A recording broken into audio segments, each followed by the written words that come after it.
Assalamualaikum warahmatullahi wabarakatuh. Mulai dengan saya Dwi Nur Arifin dari kelas Robotika Malam.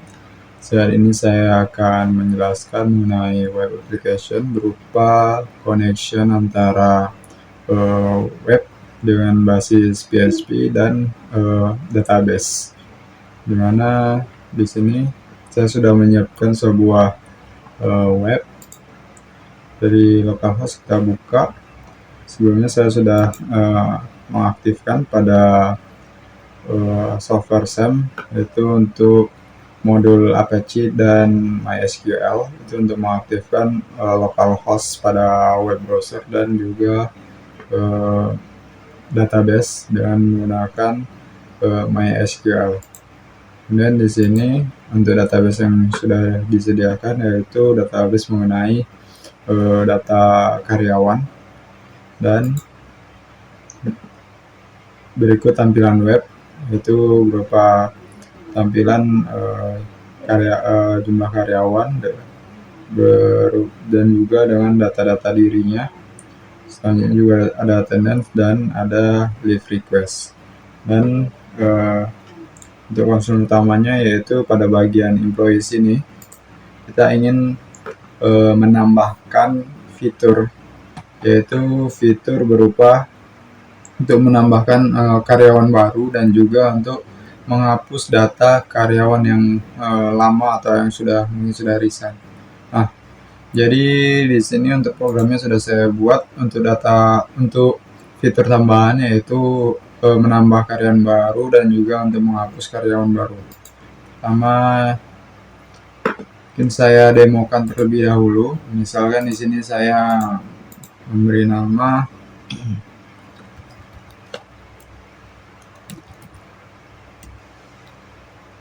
Dwi untuk first name-nya, kemudian Arifin untuk last name. Kemudian untuk departemennya ini kita menggunakan departemen ID, itu 1 sampai dengan 5 departemen.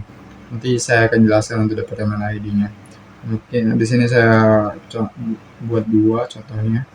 Kemudian untuk date join-nya saya buat hari ini saja. Kemudian untuk position-nya saya buat manager, dan saya klik add employee. Kemudian akan muncul nih employee added successfully. Nah, ini kita reload kembali untuk halaman sebelumnya. Nah, dari employee ID ini yang tadi sebelumnya ada 6 orang, kemudian bertambah dengan employee ID 14 dengan nama Dwi, last name Arifin, departemennya itu finance. Nah, hire date-nya untuk tanggal hari ini dan posisinya itu manager. Nah, contoh lagi saya buatkan kembali. Di sini saya sudah ada buat 1, misalnya seperti ini. Itu date join-nya saya buat tanggal 26 misalkan. Ini juga untuk posisi buat manager saya add employee, kemudian new employee added successfully, balik ke halaman sebelumnya dan kita reload, maka akan bertambah. Di employee ID-nya sebelumnya saya data sebelumnya itu 14, kemudian bertambah jadi 15. Nah, kemudian untuk delete employee-nya kita hanya perlu mengisi employee ID-nya, yaitu yang dari kolom ini. Contohnya di sini yang nomor 15, saya isi nomor 15, kemudian saya delete employee, kemudian akan muncul page baru employee deleted successfully. Kita kembali, kemudian kita reload, maka karyawan dengan employee ID nomor 15 hilang dari list yang ada. Nah, jika kita breakdown dari dalam database-nya, ini saya reload terlebih dahulu. Sebelumnya untuk database terbarunya masih ada yang employee di nomor 14 ya.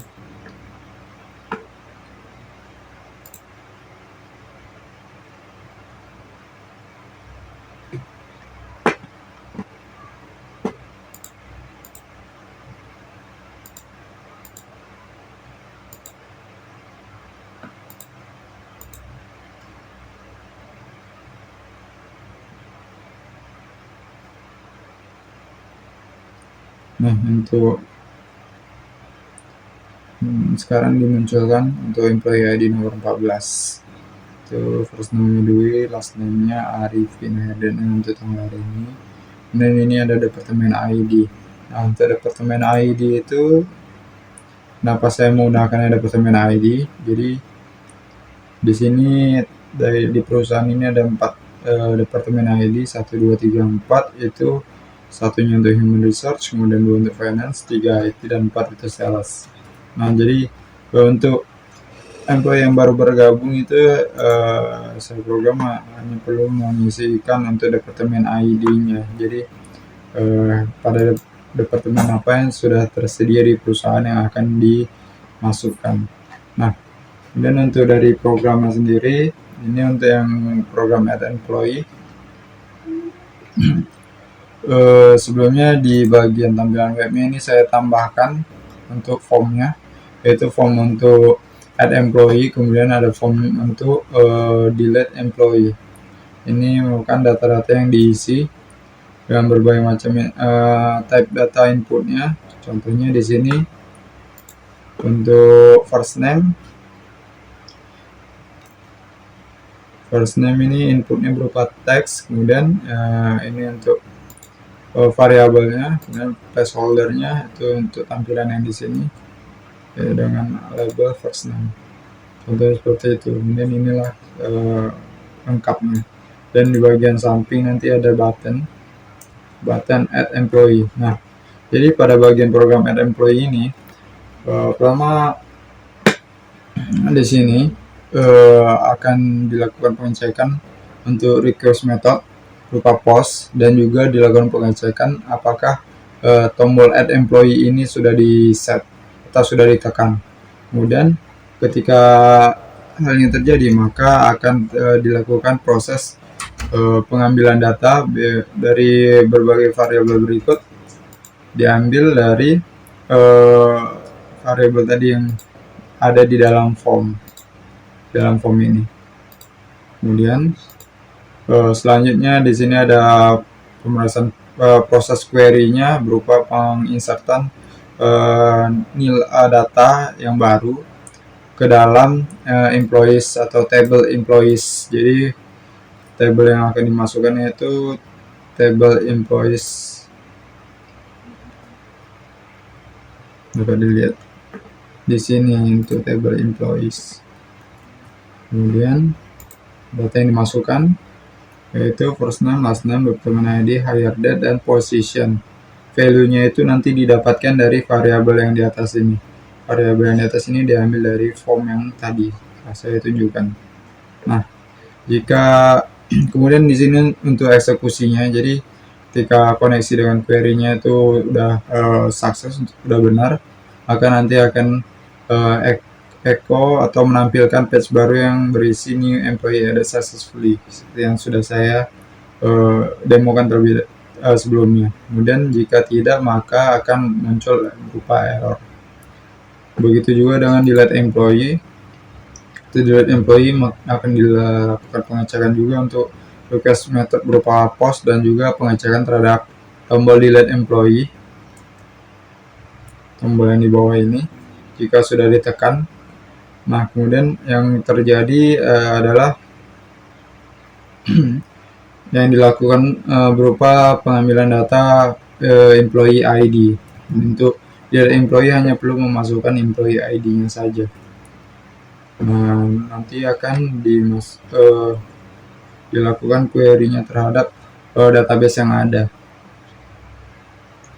Dan juga sama seperti eksekusi pada add employee, jika query-nya itu sukses atau sudah benar, maka akan menampilkan message berupa employee deleted successfully. Jika tidak, maka akan menampilkan error.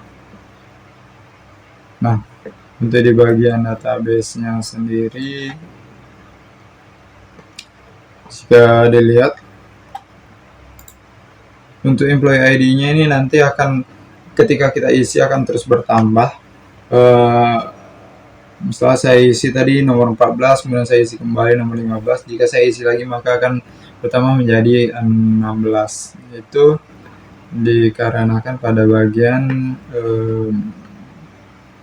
pada bagian database-nya ini, di bagian employee, dari data-data yang diisi tadi, untuk data table employee ID sendiri itu menggunakan auto increment, jadi akan bertambah 1 secara auto ketika kita tambahkan. Jadi kita tidak perlu mengisi employee ID-nya kembali di dalam web tadi, di dalam web ini hanya perlu mengisikan first name, last name, departemen ID, kemudian join date-nya, kemudian position. Ketika kita klik maka auto akan bertambah untuk employee ID-nya. Kemudian untuk departemen ID-nya saya menggunakan departemen ID supaya tidak ada kesalahan pada pengisian departemen. Jadi di dalam programnya, di dalam indeksnya saya menggunakan tipe data number, jadi hanya perlu memilih nomor departemen ID-nya saja. Jadi sekian untuk demo connection antara web dengan basis PHP dan juga database menggunakan MySQL. Kemudian dengan tambahan fitur di dalam webnya berupa penambahan data karyawan, penambahan karyawan baru, dan juga menghapus karyawan yang lama. Sekian, terima kasih.